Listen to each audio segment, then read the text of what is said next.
안녕하세요. 혈액종양내과 암 전문의 나밀입니다. 인사가 좀 늦었습니다. 작년에 유튜브 계정을 만들고 한동안 못하고 있었네요. 처음에 제가 유튜브를 하게 된 이유는 두 가지가 있는데요. 첫째는 요즘 인터넷이 많이 발달하면서 환자와 가족들 모두 암에 대한 상식부터 임상 치료까지 굉장히 전문적인 내용까지 많이 알고 계시죠. 그런데 제가 상담하다 보면 정작 우리가 기본적이고 중요한 부분은 놓치는 경우가 많이 있었습니다. 그래서 이런 것들을 제가 좀 짚어드리고 싶었습니다. 그리고 유튜브를 하게 된 두 번째 이유가 있는데요. 사실 이것이 더 핵심적이긴 합니다. 제가 암 전문의로서 20년 동안 넘게 환자 가족들을 치료하다 보니 암 치료에 있어서 병원 치료 못지않게 굉장히 중요한 것들이 있더라는 겁니다.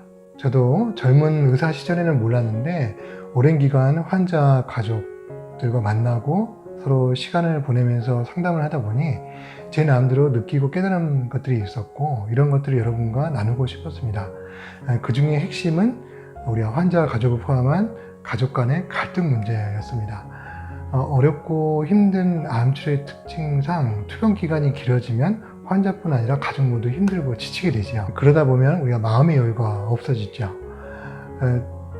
흔히 이제 암은 만성 질환의 하나라고 생각하고 당뇨나 고혈압과 비슷한 병이다 이렇게 얘기하는 분들이 있는데요. 사실 그렇지가 않습니다. 암은 우리가 생명을 위협하는 굉장히 위험한 무서운 질병이고요. 우리가 그런 질병을 투병하면서 사소한 어떤 갈등이나 이런 것들이 커지는 경우가 굉장히 많습니다. 환자를 이해하지 못하는 가족, 또 가족의 마음을 몰라주는 환자, 또 우리 보호자와 가족들끼리 서로 쌓이는 불평, 불만 이런 게 생길 수가 있고 그렇게 서로 마찰을 빚거나 갈등이 계속 커지는 경우를 많이 보게 됩니다. 근데 사실은 그런 갈등과 마찰의 시작은 아주 사소한 오해에서 시작되는 경우가 굉장히 많더라는 겁니다. 돌이켜보면 환자를 둘러싼 여러 가지 심리적인, 정서적인 그런 상황들이 치료와 또 치료 결과에 많은 영향을 주었습니다. 암 전문의로서 단순히 의학 정보가 아닌 우리를 둘러싸고 있는 어떤 삶의 이야기, 그런 것들을 나눠보고 또 누군가가 제 이야기에 공감이 되신다면 현재 처한 어려움을 개선하는데 작은 도움이 되지 않을까 하는 마음에 제가 경험한 바를 여러분들과 나눠보고 싶었습니다. 그 사람 사는 이야기는 글보다는 영상이 제 취지를 전달하기에 훨씬 수월한 것 같았습니다. 그래서 제목도 의사로서 경험한 다양한 이야기로 메디칼 톡이라는 제목을 만들게 되었네요.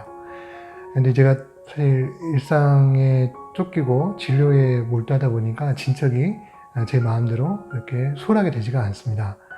저는 영상만 찍고 편집은 가족이 해줘서 쉽게 생각했는데 바쁜 병원 생활에 쫓기다 보니까 짬을 내기가 쉽지가 않네요. 그래도 제가 여러분께 작게나마 도움이 되라면 그 보람도 클 것이라고 생각하기 때문에 조금 천천히 가더라도 꾸준히 하고 싶습니다. 마지막으로 한 가지 양해의 말씀을 드리겠습니다. 시간적으로 늘 쫓기는 병원 생활을 하다 보니 제가 유튜브 댓글을 확인할 여력이 없을 것 같아 댓글창은 오픈하지 못했습니다.